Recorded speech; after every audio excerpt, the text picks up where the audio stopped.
আসসালামু আলাইকুম। Hello everyone, সবাই কেমন আছেন? আশা করতেছি সবাই ভালো আছেন। এই আমের দিনে যদি একটু আচার না বানান তাহলে কি হবে বলেন?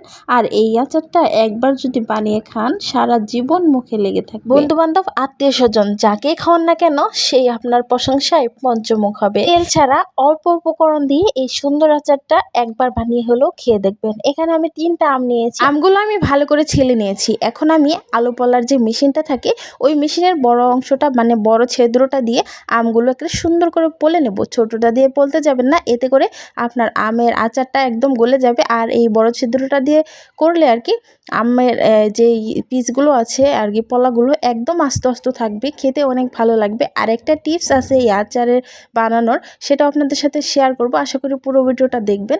এখানে আমি আমগুলো পলে নিয়েছি। পলে নেওয়ার পরে আর ধোয়ার কোনো প্রয়োজন নেই। এখন ভালো করে চিপে বাকি যে আমের রসটা থাকে সেই রসগুলো ফেলে দিতে হবে, তাহলে আপনার পানিটা একটু কম উঠবে। এখানে আমি সবগুলো চিপে নিয়েছি। চিপে নেওয়ার পরে চিনি দিয়ে দিলাম প্রায় হাফ কেজির একটু কম আর কি, হাফ কেজির একটু কম, যেহেতু আম কম নিয়েছি তাই একটু কম করে দিলাম। আর দেখেন এগুলো কষলিয়ে কষলিয়ে মাখিয়ে নিই, ওপরে আর কি আলতো করে মেখে দিয়েছি। এখন আমি ঢাকনা দিয়ে ঢেকে রেখে দেবো। ঢাকনা দিয়ে রেখে দেওয়ার পরে এগুলো একটু গলে একদম চিনিটা ঝুলে পরিণত হবে। দেখতেই পাচ্ছেন কতটা সুন্দর হয়ে চিনিটা গলে গিয়েছে। এখন আমি চুলায় একটা প্যান বসিয়ে দিলাম। তারপরে এখানে 4টা শুকনো মরিচ দিয়ে দিয়েছি আর 5 ফোড়ন দিয়েছি 1 চামচ। এগুলো আমি সব অল্প আছে একদম লো আছে মুচমুচে করে ভেজে নেব। ভেজে নেওয়ার পরে এগুলো আমি একদম থেতো করে নেব আর কি, একবারে নিপিস করার কোনো প্রয়োজন নেই। এটার ভিতরে যতটুকু থেতো করা যায় আর কি একটু আস্তে আস্তে থাকবে দানা দানা, ওটা আর কি খেতে ভালো লাগবে।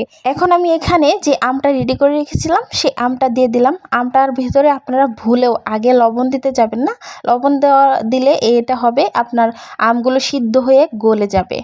আর এইভাবে করলে আপনার আমগুলো একদমই আস্তে আস্তে থাকবে। দেখতেই পারবেন আমার আমগুলো কিন্তু একটাও গলে যায়নি, শুধুমাত্র চিনির সাথে একটু মিশে গিয়েছে, এই কিন্তু গলে নেই একটাও। এরপরে আমি 2 চামচ ভিনেগার দিয়ে দিলাম। আর হচ্ছে সেই মশলাটা করে রেখেছিলাম সেই মশলাটা দিয়ে দিলাম। এখন এখানে আর কিচ্ছু দেওয়ার বাকি নেই, শুধুমাত্র লবণটা ছাড়া। আপনারা এটা লাড়তে লাড়তে একটু ভাজা ভাজা করতে করতে দেখবেন কালারটা চেঞ্জ হয়ে গিয়েছে। এটা রোদে শুকানোর কোনো প্রয়োজন নেই, কিচ্ছু করার প্রয়োজন নেই। আচারটা বানিয়ে জাস্ট ঠান্ডা করে বয়মে ভরে রেখে দেবেন, তাতে আপনার আচারটা অনেক দিন পর্যন্ত খেতে পারবেন। এখন আমি লবণটা দিয়ে দিলাম।